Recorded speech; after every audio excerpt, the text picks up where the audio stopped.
시청자 여러분 안녕하십니까? 국정의 바른 소리를 전합니다. 11월 1일 금요일 KTV 대한뉴스 시작합니다.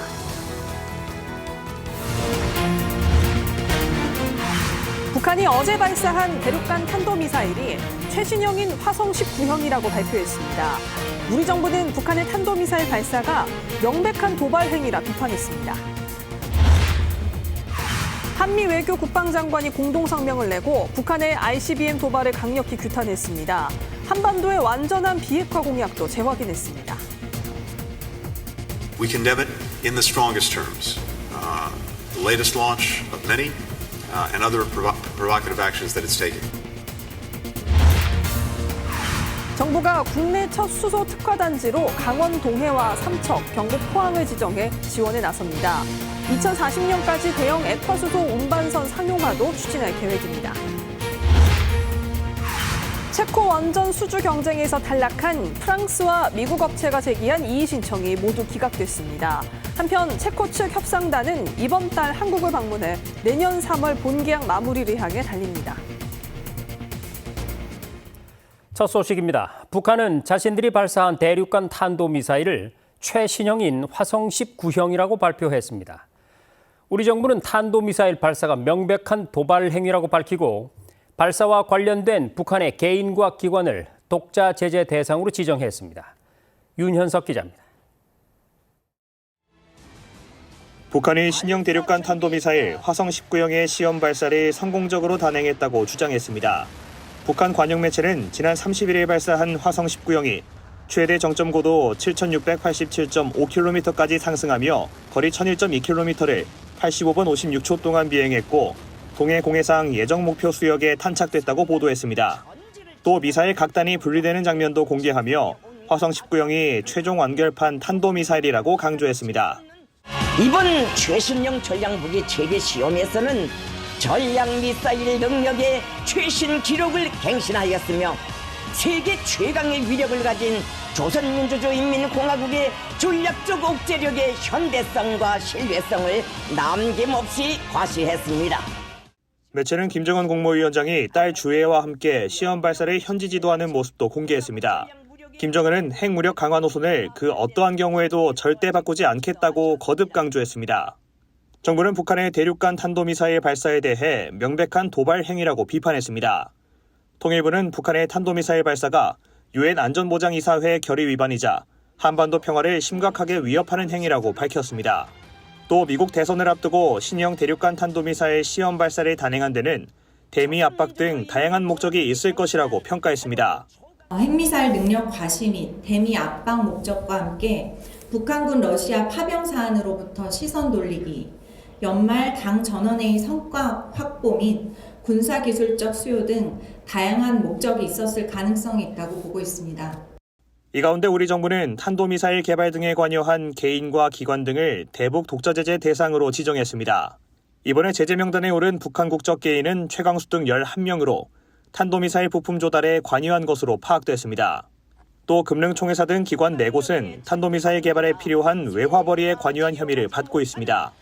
정부는 북한의 도발에는 반드시 대가가 따를 것이라는 점을 분명히 밝히는 한편 북한이 도발을 중단하고 비핵화로 복귀하도록 국제사회와 긴밀하게 공조해 나가겠다고 밝혔습니다.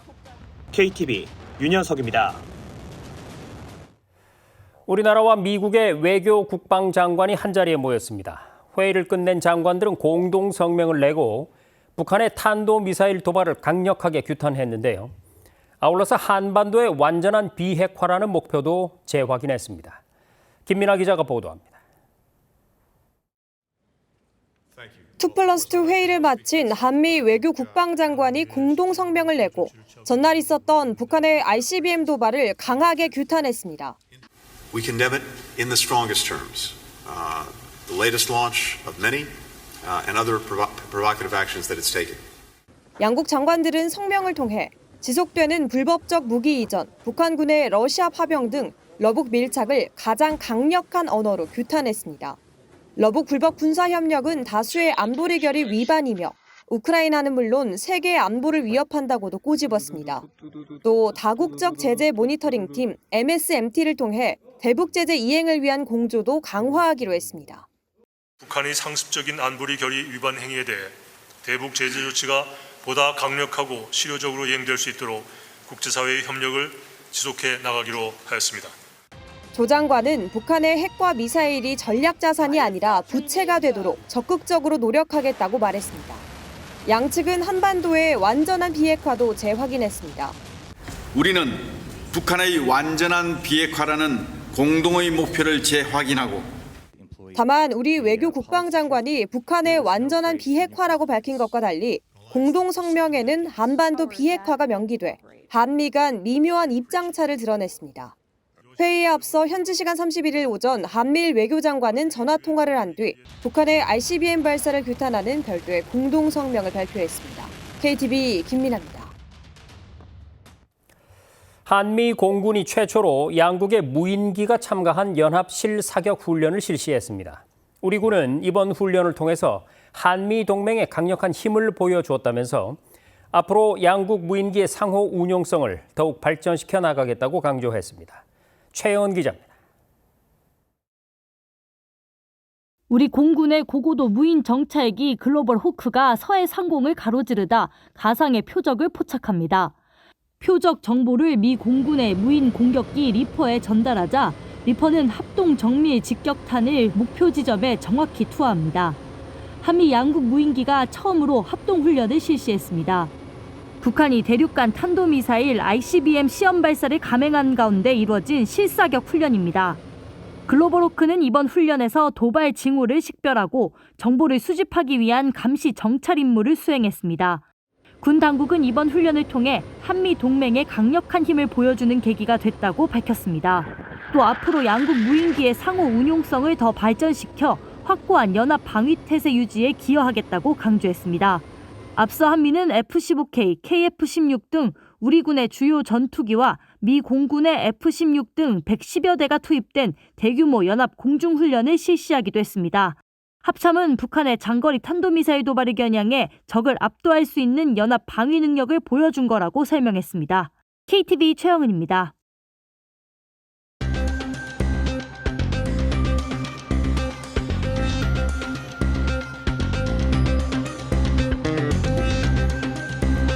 네, 발로 뛰며 취재하는 현장 고발입니다. 북한이 쓰레기 풍선과 대남 방송 등 복합적인 도발을 이어가는 가운데 지금 접경 지역 주민들의 고통이 이만저만이 아니라고 합니다.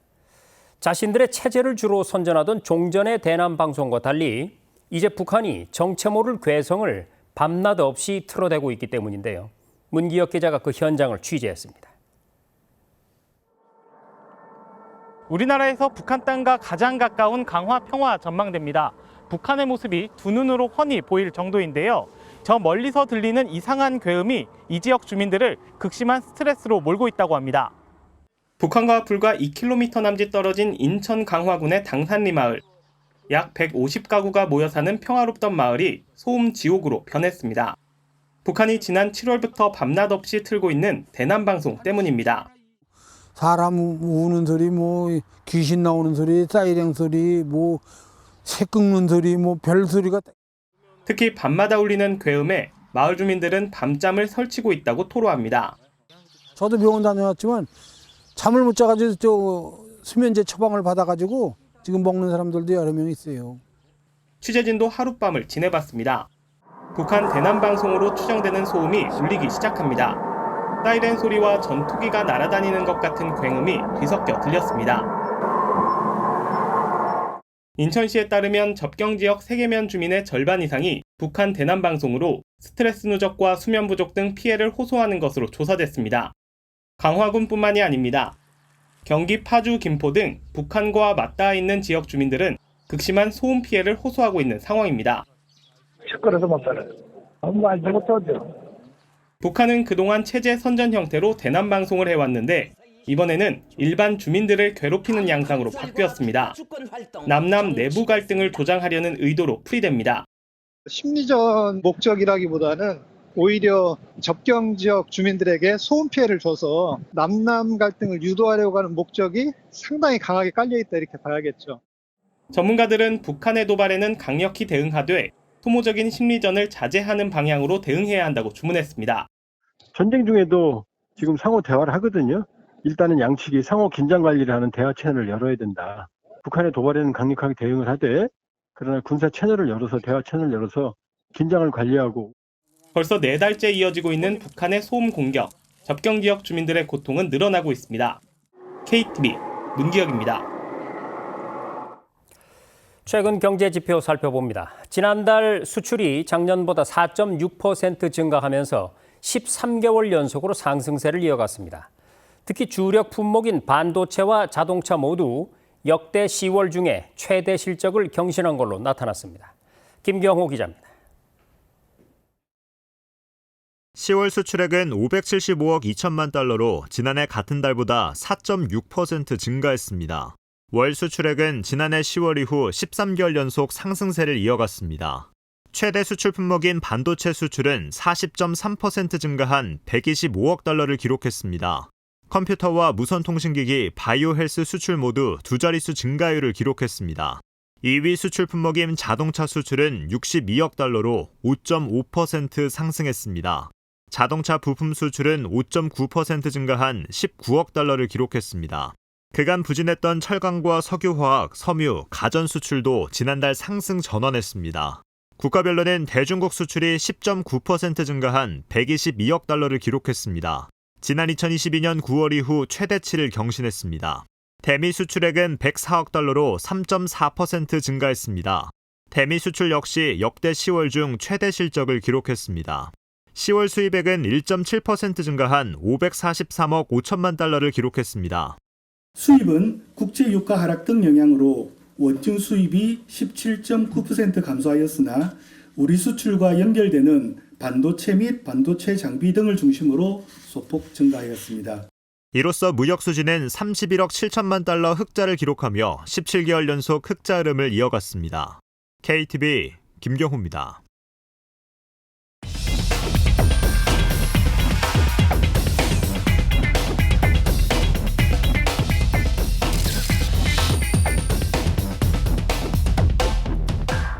네, 21호 태풍 콩레이가 대만을 관통한 뒤에 세력은 크게 약해졌지만 태풍에 동반됐던 비구름이 한반도로 밀려 들어왔습니다. 안전사고에 각별한 주의가 필요한 상황인데요. 자세한 날씨 상황을 뉴스룸에 나와 있는 취재 기자와 알아보겠습니다. 자, 정유림 기자, 태풍의 간접 영향으로 오늘 제주에는 상당히 강한 비가 내렸죠. 예, 그렇습니다. 제21호 태풍 콩레이는 한반도에 상륙하지는 않을 걸로 전망됐지만 간접 영향권에 들면서 오늘 제주와 남부지방을 중심으로 많은 비가 내렸습니다. 특히 제주 지역에 내린 폭우로 11월 강수량 역대 최다 기록이 깨졌는데요. 오늘 오후 1시 기준으로 제주의 1강수량이 102mm를 기록했는데 기상 관측을 시작한 1923년 이래 11월 내린 비로는 가장 많은 비로 기록됐습니다. 제주 지역의 비는 내일까지도 이어질 것으로 예보됐는데요. 관계자 이야기 들어보겠습니다. 저기압이 우리나라 남쪽으로 통과하며 남부지방은 2일 오전까지, 제주도는 오후까지 이어지겠습니다. 특히 제주도에서는 밤사이 천둥, 번개를 동반한 매우 강한 비가 예상되니 안전에 유의하시기 바랍니다. 네, 예보를 들어보니까 내일까지 제주 지역에는 돌풍을 동반한 비가 내릴 걸로 예상이 되는데요. 정 기자, 이럴 때 행동 요령을 좀 소개해 주시죠. 네, 일단 이 비가 넘칠 수 있는 해안가는 물론이고요. 산사태 위험이 있는 곳도 피해야 합니다. 실내에서는 출입문과 창문을 닫고 침수가 예상되는 지하 공간에는 이 모래주머니나 물막이판을 설치해둬야 합니다. 되도록이면 외출을 자제하시고 기상 정보를 계속해서 확인하시는 게 좋겠고요. 또 정부와 지자체가 긴급 재난 문자를 보내니까 설정을 꼭 켜놓으시길 바랍니다. 네, 다음 주 초부터는 또 찬바람이 강하게 불면서 전국적으로 급격히 추워질 거라고 하니까요. 시청자 여러분께서는 건강관리에도 유념해야 할 것 같습니다. 정유림 기자, 수고 많았습니다. 네.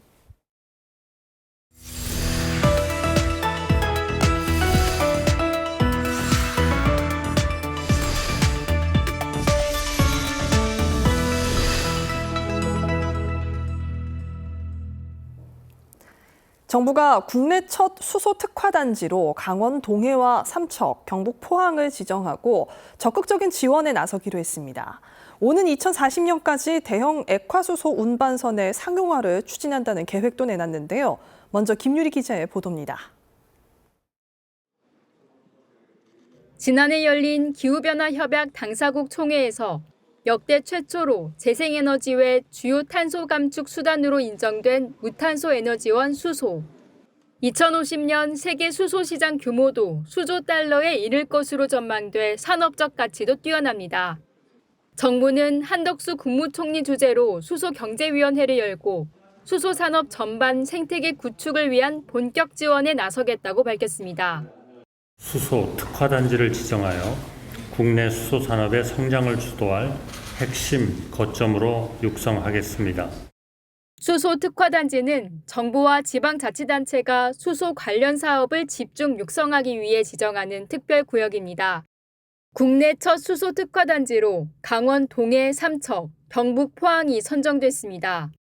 동해와 삼척은 액화수소를 저장, 운송하는 특화단지로 포항은 발전용 연료전지를 생산, 수출하는 거점으로 거듭나게 됩니다. 특화단지 내에는 기업 입주 공간을 마련하고 핵심 기반시설도 조성할 계획입니다. 수도권 기업이 특화단지로 이전 시 보조금을 우대합니다. 또한 인력 양성 등 맞춤형 지원을 제공하고 성장 잠재력이 큰 지역에 대해 특화단지로 추가 지정할 예정입니다. 글로벌 수소 운송 수요 확대에 대비해 K조선산업 경쟁력 확보에도 주력합니다. 2040년까지 대형 액화수소 운반선 상용화를 추진할 방침입니다. 액화수소 운반선은 기체수소 대비 부피를 800분의 1로 줄여 운송 효율을 10배 이상 높일 수 있는 미래 선박입니다. 정부는 대형 액화수소 운반선을 조선산업의 초격차를 주도할 주력 선종으로 육성할 것이라고 강조했습니다. 극저온 저장 탱크 등 핵심 소재, 부품, 장비 개발, 실증 선박 건조와 운항을 통한 기술과 안전성 검증, 글로벌 표준 선점까지 적극 지원토록 하겠습니다. 아울러 선제적으로 관련 법령과 제도를 마련하고 범부처 협업도 지원한다는 계획입니다. KTV 김유리입니다.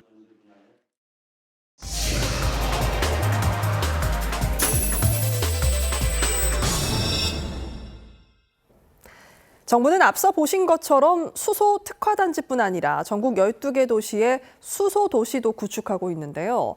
도시 내 건축물과 주택은 물론 물류수송과 산업시설까지 수소를 주요 에너지원으로 사용하게 됩니다. 계속해서 이리나 기자가 전해드립니다. 우리나라 최초로 수소 모빌리티 특구로 지정된 경기도 평택시. 지난 2022년 국내 최대 공공형 수소 생산기지 구축에 더해 올해부터는 국내 최대 자동차 수출입 항만인 평택항 인근에 수소교통 복합기지를 운영 중입니다. 이곳에서는 수소 승용차는 물론이고 이렇게 수소버스와 트럭까지 동시에 충전할 수 있는데요. 평택항에 위치하고 있어 물류 수소화를 앞당기고 있습니다. 수소 생산과 충전시설 확충으로 일반 승용차와 버스를 넘어 항만을 오가는 대형 하역 장비도 수소차로 전환할 수 있는 기반이 마련된 겁니다. 평택과 같이 수소를 주 에너지원 중 하나로 사용하기 위해 도시 생활 전반에 활용할 수 있는 기반 시설을 갖춰나가고 있는 수소도시는 전국에 총 12곳. 정부가 국내 최초로 지난 2019년 선정된 수소 시범 도시인 울산과 안산, 전주, 완주 등 3곳의 사업 경험을 바탕으로 새로운 수소도시 정책을 꺼내들었습니다. 이른바 수소도시 2.0 추진 전략으로 수소의 활용 범위를 대폭 확대하고 지역별로 다양한 수소 생태계를 만들어가겠다는 계획입니다. 도시 내 그린, 블루 수소 생산 시설을 확대하고 수소 연료전지를 다양한 건물에 설치하는 한편 수소 트램 등 수소 교통 인프라도 확충하여 기존 수소도시를 고도화하겠습니다. 이에 따라 기존 생활권 단위의 수소 기반 시설 범위를 물류 수송과 산업, 건물, 발전 등 도시 구성 요소의 전 분야로 넓히는데 이를 위해 2040년까지 280km에 달하는 수소 배관을 설치해 도시 내 에너지 사용량의 10%를 수소가 분담하도록 했습니다. 현재 추진 중인 12대 수소도시는 2.0 전략에 맞춰 조성하고 전국적으로 사업을 확대해 나갈 방침입니다. 또 앞으로 수소도시 사업 성과를 바탕으로 해외 진출에도 도전하는데 다양한 기후에서 수소도시를 실증할 수 있는 해외 진출형 K-수소도시 현지화 기술개발 R&D를 추진할 것이라고 밝혔습니다. KTV 이리나입니다.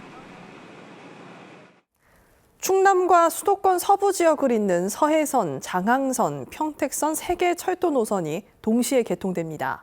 항만과 내륙을 잇는 철도망을 통해 서해안 권역의 성장이 한층 촉진될 것으로 기대되는데요. 조태영 기자가 현장에 가봤습니다. 철도 위에 늠름하게 대기 중인 ITX 마음. 새로 개통되는 서해선을 달릴 예정입니다. 새 노선 개통 소식을 접한 역 이용객들은 수도권과 충남을 빠르고 안전하게 이동할 수 있게 됐다며 기대감을 표했습니다. 제가 사업상 자주 다니는 지역이어서 기대가 앞으로 됩니다. 철도가 개통이 된다 하니까 이용도 많이 하면서 여행 가기도 편할 것 같고 학교에서 이제 곧 졸업이라 놀러 갈 수도 있을 것 같아요. 서해선을 비롯해 장항선, 평택선까지 서부 지역 3개 노선이 2일 동시 개통됩니다. 1시간 내로 서해안 지역을 잇는 철도 교통시대가 열린 겁니다. 서해선은 홍성과 서화성을 잇는 구간입니다. 지금 보시는 저 ITX 마음 열차가 하루 왕복 8회 운행됩니다. 장항선은 천안에서 익산을 잇는 연장 154.4km의 노선입니다. 1930년에 단선 비전철로 최초 건설된 이후 2008년 천안 신창 구간이 복선전철화됐고 이번에 신창 홍성 복선전철 구간이 개통합니다. 여기에 2027년 말 홍성에서 대야 구간까지 개통되면 전라북도 익산부터 충청남도와 수도권으로 이어지는 완전한 서해안 철도 교통망이 완성됩니다. 평택선은 평택항과 배후 물류단지에 급등하는 물동량을 처리하기 위해 추진됐습니다. 2015년 1단계 개통에 이어 올해 2단계까지 경부선 평택역과 서해선 안중역을 연결했습니다. 앞으로도 서해안권역 철도는 계속 전진할 것입니다. 아래로는 장항선이 군산을 거쳐 익산까지 2027년에 완전 개통되어 그야말로 서해선 축이 대한민국 철도의 핵심 축으로 완성될 것입니다. 국토부는 평택선, 서해선, 장항선 3개 노선을 연계해 홍성, 천안, 평택, 안중을 순환하는 ITX 마음 열차를 하루 6회 운영할 계획입니다. KTV 조태영입니다. 내년부터 인공지능 교과서가 학교 현장에 도입될 예정인데요. 학생들이 인공지능을 쉽게 이해하고 체험해 볼 수 있는 축제가 열렸습니다. 인공지능을 활용한 수업을 체험해보고 디지털 역량을 키우는 현장을 박지선 기자가 전해드립니다. 종이책이 아닌 태블릿 PC를 앞에 둔 학생들이 화면을 보며 수업을 따라갑니다. 인공지능과 IT 소프트웨어를 주제로 한 교육축제가 오는 3일까지 열립니다. 123개 학교와 기관, 기업이 참여하며 100개가 넘는 체험 부스가 운영됩니다. 학생들이 인공지능 소프트웨어에 기반한 디지털 교육을 보다 친숙하게 접할 수 있도록 마련된 겁니다. 축제에서는 초중고등학생들의 맞춤형 AI 수업 프로그램이 마련됐고 국내 에듀테크 기업들이 제작한 인공지능 교육 콘텐츠와 교구를 직접 체험해 볼 수도 있습니다. 이곳 체험장에서는 평소 글로만 배웠던 자율주행과 코딩을 직접 체험해보며 그 작동 원리를 배워볼 수 있습니다. 나아가 학생들의 디지털 역량 강화를 위해 IT 전문 교육 프로그램도 마련됐습니다. 각 부스에는 인공지능 소프트웨어를 전공한 대학생과 전문가들이 동행 해설사로 배치돼 이해를 돕습니다. 처음 알았어요. 애니메이션이랑 퀴즈가 같이 섞여 있으니까 더 쉽게 이해됐어요. 개막식에 참석한 오석환 교육부 차관은 학생들이 미래 인재의 기본 소양인 디지털 소양을 갖추도록 지원할 것이라며 디지털 교육 정책 강화를 강조했습니다. 사회 전반에 인공지능이 놀라운 변화를 일으키는 중이고 학생들이 디지털 역량을 함양하고 변화하는 미래 사회가 요구하는 창의 융합형 인재로 성장해 나가실 수 있도록 아낌없이 지원해 나가겠습니다. 이번 축제에서는 올해 디지털 교육 선도학교에서 실제 실시한 인공지능 수업 성과를 공유하는 자리도 마련됩니다. 이와 함께 디지털 교육의 올바른 방향을 주제로 예비 교사들이 참가하는 토크 콘서트도 열릴 예정입니다. 교육부는 내년 AI 교과서 도입을 앞두고 디지털 교육의 중요성을 공감할 수 있는 자리를 지속적으로 마련해 나간다는 방침입니다. KTV 박지선입니다. 지난 7월 한국수력원자력이 24조 원 규모의 체코 원전건설 우선협상 대상자로 선정됐죠. 이때 경쟁에서 탈락한 프랑스와 미국 업체가 이의 신청을 제기했는데 모두 기각됐습니다. 한편 체코 측 협상단이 이번 달 우리나라를 찾을 예정입니다. 신국진 기자입니다. 약 24조 원 규모의 체코 두코바니 신규 원전 건설 사업은 한국과 프랑스, 미국 등 3파전으로 진행됐습니다. 치열한 수주 경쟁 끝에 체코는 지난 7월 우선 협상 대상자로 한국 수력 원자력을 선택했습니다. 양국이 함께 만든 원전이 프라하의 밤을 더욱 환하게 밝히고 낯선 나라의 전기차들도 힘차게 달리게 만들 것입니다. 입찰 경쟁에서 탈락한 프랑스 전력공사와 미국 웨스팅하우스는 최근 선정 절차에 대한 민원을 제기했습니다. 하지만 체코 반독점 사무소는 이들의 이의 제기를 받아들이지 않았습니다. 체코 반독점 사무소는 체코 공공조달법상 이른바 보안 예외를 근거로 입법 절차가 위법하다는 주장은 이의 제기 기한이 지났다며 관련 절차를 종결했습니다. 한수원의 계약 이행 능력이 없다는 주장에 대해서도 경쟁사가 이의를 제기할 권한이 없다며 종결 처분했습니다. 이 밖에 보조금 규정 위반 등 나머지 주장도 기각했습니다. 이번 결과로 정부는 원전 수출 계약을 둘러싼 불확실성이 상당 부분 제거됐다고 평가하고 한수원과 체코 전력공사의 협상이 한층 탄력받을 전망입니다. 체코 신규 원자력 발전소 수주와 관련 체코 측 협상단이 이달 한국을 방문합니다. 산업부는 오는 11월 중순 약 2주간 60여 명의 발주사 대표단이 한국을 방문해 협상을 진행할 예정이라고 밝혔습니다. 특히 발주사 사장을 포함해 모회사인 체코 전력공사의 고위 인사가 동행해 국내 원전 운영 등을 확인할 계획입니다. 또한 건설 중인 원전을 시찰하고 두산 에너빌리티의 주기기 제작 역량도 점검할 예정입니다. 정부는 한국수력원자력과의 협상 범위가 워낙 광범위해 통상적으로 양측이 빈번하게 교류하는 상황이라고 설명했습니다. KTV 신국진입니다. 담배 공장이 문화예술 공간으로 다시 태어난 곳이 있습니다. 청주의 문화제조창 얘긴데요. 연간 200만 명이 다녀가는 지역 관광 명소로 거듭난 끝에 지역 문화대상을 수상했습니다. 김창규 기자가 다녀왔습니다. 1946년 설립돼 한때 충북 청주의 중추 산업단지였던 옛 연초 제조창. 2004년 연초 제조창이 문을 닫으며 역사의 뒤안길로 사라졌고 도심 속 흉물로 전락했습니다. 굴뚝과 담뱃잎 창고였던 곳에서 과거의 흔적을 찾아볼 수 있는데요. 폐쇄됐던 연초 제조창은 문화를 만나 활기를 되찾았습니다. 폐허가 됐던 공간은 14만 제곱미터에 달하는 복합 문화예술 공간, 문화제조창으로 재탄생했습니다.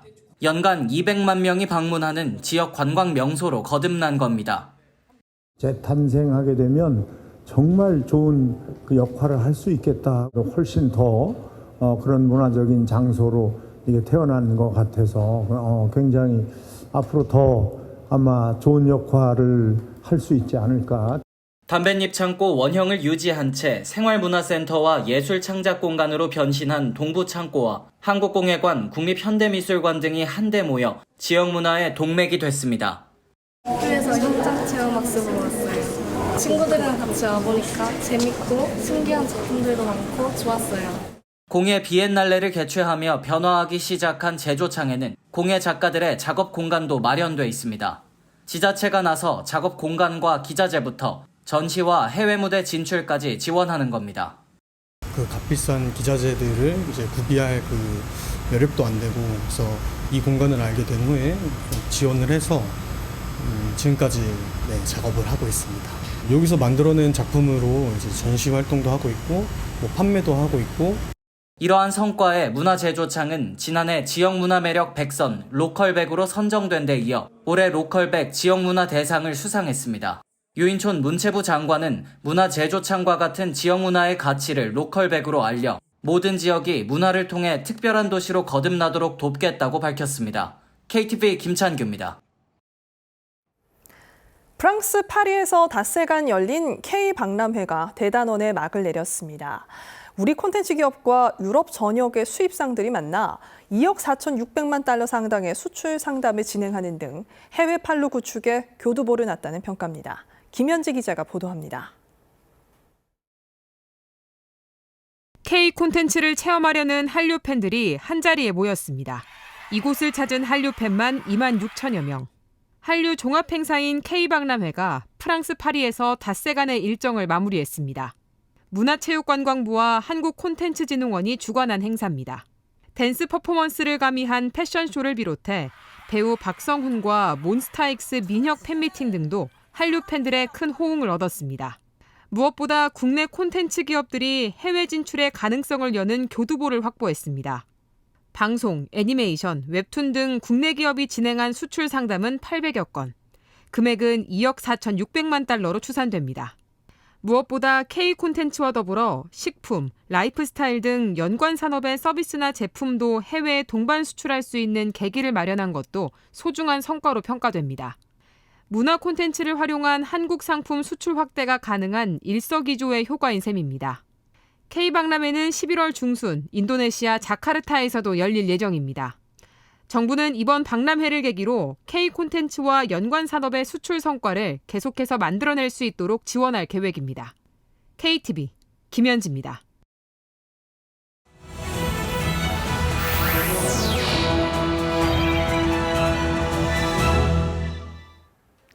국정을 더 촘촘히 살펴봅니다. 보도자료 브리핑입니다. 일제강점기 식민 통치의 차별과 불의에 항거한 학생 독립운동을 기억하기 위해 기념식이 열립니다. 제95주년 학생 독립운동 기념식이 오는 3일 독립유공자 유족, 학생 등 300여 명이 참석한 가운데 광주 학생 독립운동 기념탑에서 거행되는데요. 주제는 너의 맘속에, 나의 맘속에로 일제강점기 당시 학생들이 품었던 독립정신을 기억하고 오늘날 학생들이 품은 꿈을 펼치란 메시지를 전할 예정입니다. 기념식은 약 40분간 기념 공연, 학생의 날 노래 재창순으로 진행됩니다. 특히 기념 공연으로는 1929년으로 시간여행을 떠나 김상환, 장석천 등 학생 독립운동의 주역들을 만나본다는 내용의 재연극이 준비됐습니다. 보훈부는 이번 기념식이 선열들의 독립정신을 새기고 계승할 수 있는 계기가 되길 바란다고 밝혔습니다. 작년 11월 온라인 쇼핑몰에서 코트를 구매한 A씨는 제품 수령 후 원단이 마음에 들지 않아 반품을 요구했는데요. 하지만 해당 제품이 블랙 프라이데이 특가 상품이라는 이유로 반품을 거부당했습니다. 이같이 연말 할인 기간 내 의류를 구매했다가 환불을 거부당하는 피해 사례가 늘고 있습니다. 소비자원이 최근 3년간 관련 피해를 분석한 결과 청약 철회 거부 사례가 42% 이상을 차지했습니다. 특히 11월, 12월 평균 피해 구제 신청 건수는 1,200여 건으로 전체 월 평균 신청 건수보다 200여 건 더 많았는데요. 소비자원은 온라인 거래 시 제품 수령일로부터 7일 이내에 청약 철회가 가능하다며 판매자가 임의로 환불을 제한할 수 없다고 강조했습니다. 제품에 하자가 있어 세탁, 수선한 경우에도 환불을 요구할 수 있다고 하니 소비자24 누리집에서 관련 카드 뉴스 확인해 보시기 바랍니다. 지역의 요구로 건설된 원주천댐이 준공됐습니다. 원주천댐은 지자체가 먼저 건의하고 정부가 국비를 지원해준 첫 지역 건의댐인데요.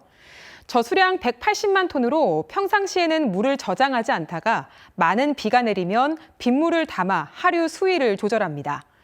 원주천은 하류로 갈수록 경사가 완만해지는 지형 때문에 과거 3차례 홍수가 발생해 5명의 인명피해와 535억 원의 재산 피해를 낳았었죠.